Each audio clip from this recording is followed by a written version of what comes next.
आज की इस प्रेस वार्ता में आप सभी का स्वागत है। आवाज आ रही है ना? भारतीय जनता पार्टी की वरिष्ठ नेता, भारत सरकार में मंत्री स्मृति ईरानी जी आप लोगों को संबोधित करेंगी। धन्यवाद अनिल जी।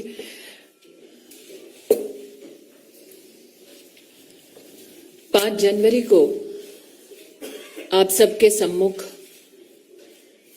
पंजाब में प्रधानमंत्री जी की सुरक्षा को भंग होते देख भारतीय जनता पार्टी की ओर से मैंने कांग्रेस सरकार के और कांग्रेस के नेतृत्व के समक्ष कुछ प्रश्नों को प्रस्तुत किया था। आज मुझे ये कहते हुए आनंद की अभिभूति नहीं होती कि एक टेलीविजन नेटवर्क ने जिन प्रश्नों को मैंने प्रस्तुत किया उनके कुछ चिंताजनक परिणाम राष्ट्र के सम्मुख प्रस्तुत किए हैं। पंजाब पुलिस अधिकारियों के बयान एक राष्ट्रीय न्यूज चैनल पर सच को उजागर करते हैं। पंजाब पुलिस के एक अधिकारी का ये वक्तव्य कि प्रधानमंत्री की सुरक्षा भंग होने की वो सूचना वरिष्ठ अधिकारियों को पंजाब के प्रशासन, पंजाब की कांग्रेस सरकार को देते रहे, लेकिन सरकार की ओर से कोई भी ऐसा हस्तक्षेप जो प्रधानमंत्री जी को सुरक्षित कर सके, ऐसी कोई भी कार्रवाई पंजाब की कांग्रेस सरकार ने नहीं की। मैं अपने प्रश्नों को दोबारा दोहराने के साथ साथ एक नया प्रश्न उसमें जोड़ती हूं। डीजीपी ने क्यों पूरी की पूरी व्यवस्था और रूट सुरक्षित है ऐसा संदेश प्रधानमंत्री जी की सुरक्षा टीम को दिया? पंजाब के वो कौन कांग्रेस की सरकार के आला अधिकारी हैं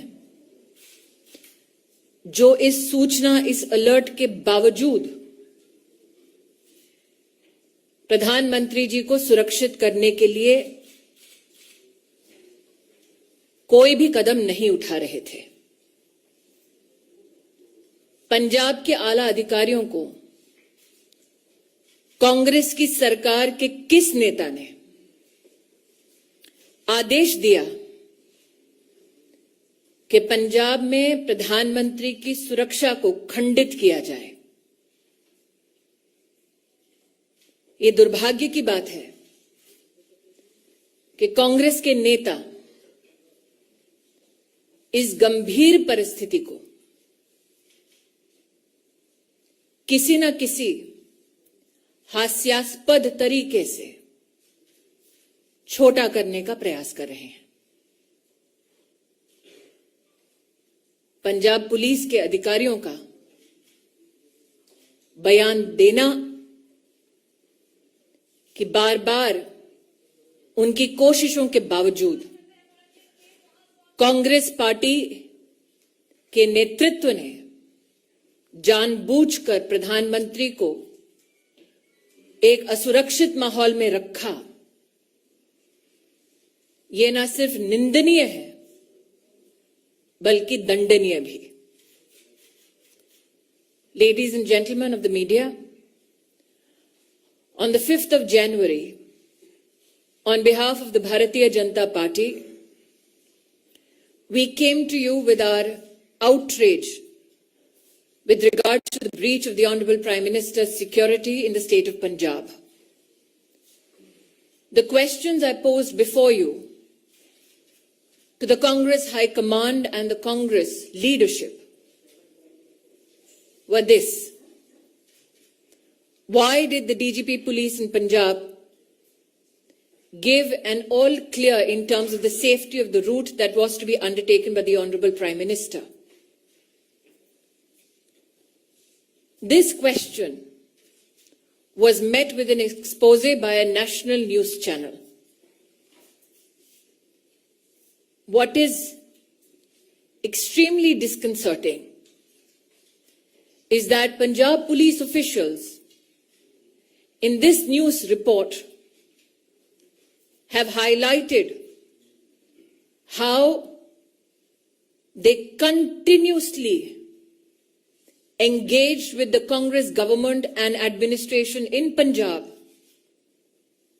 to bring to light the threat to the security of the Honorable Prime Minister and his route. The question that begets this expose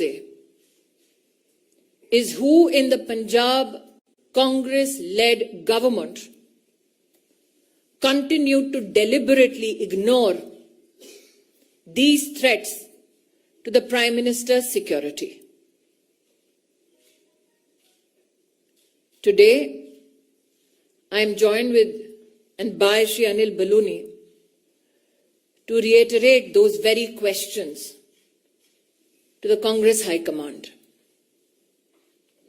Why were security measures which are protocoled for the Honorable Prime Minister deliberately breached due to the active connivance of the Congress-led government in Punjab?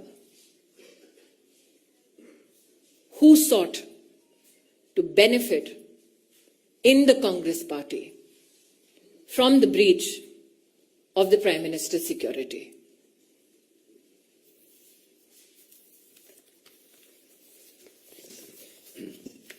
Ravindra जी।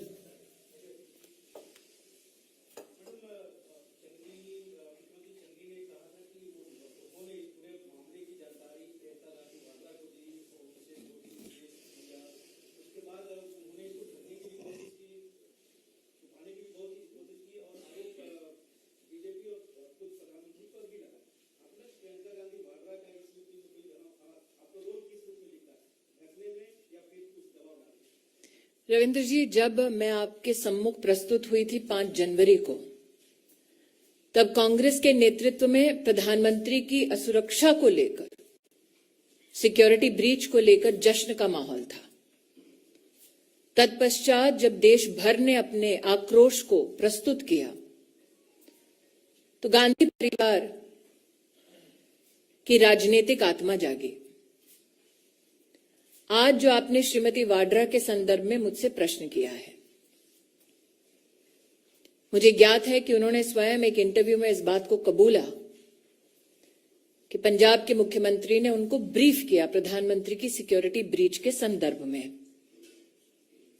प्रश्न ये उठता है कि एक नागरिक की क्या security clearance है कि उनको एक चीफ मिनिस्टर प्रधानमंत्री जी के सुरक्षा प्रोटोकॉल और ब्रीच के संदर्भ में जो डिटेल्स मात्र सुरक्षा एजेंसीज या इन्वेस्टिगेटिव एजेंसीज तक सीमित होनी चाहिए, उसके संदर्भ में ब्रीफिंग क्यों एक प्राइवेट सिटीजन को हुआ?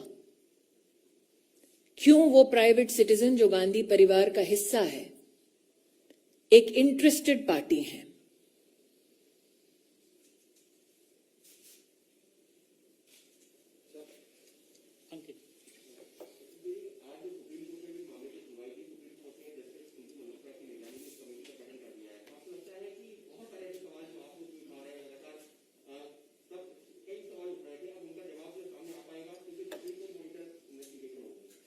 मैं इतना ही कहूंगी कि मैं माननीय सुप्रीम कोर्ट पर टिप्पणी करना उचित नहीं समझती। जिस पैनल का उन्होंने गठन किया है, उसके माध्यम से जब फैक्ट्स प्रस्तुत होंगे, मेरी पार्टी की ओर से अगर निर्देश होगा तब उस पर टिप्पणी करना तो मैं निश्चित रूप से करूंगी। लेकिन जो मैंने रविंद्र जी को कहा, मैं स्तब्ध हूं कि वो अब तक किसी पत्रकार ने पूछा नहीं कि एक साधारण व्यक्ति, उसके पास क्या सिक्योरिटी क्लियरेंस थी और वो क्यों इंटरेस्टेड पार्टी है कि प्रधानमंत्री की सुरक्षा किस प्रकार से भंग हुई, सुरक्षा के प्रधानमंत्री के क्या प्रोटोकॉल हैं, उसके बारे में जानकारी उनको क्यों दी गई? जी। Himanshu, ma'am, Republic Media Network ने एक वीडियो दिखाया था खालिस्तान वाला, और खालिस्तान का जो वीडियो दिखाया था उसके बाद ये बात सामने आई थी कि किसानों को पहले से ही बताया गया था कि उन लोगों को इकट्ठा होना है और प्रधानमंत्री के खिलाफ नारेबाजी करनी है। इस बात को लेकर किस तरीके से क्या कहना चाहेंगे, क्योंकि जब जानकारी थी उसके बावजूद भी कुछ नहीं किया? मैंने हिमांशु जी जब अपना वक्तव्य 5 जनवरी को दिया तब कहा planted political instruments. This is post the withdrawal of the farmers' bill. So I again reiterate, who benefited in the Congress party from breaching the Prime Minister's security and putting the Prime Minister at harm?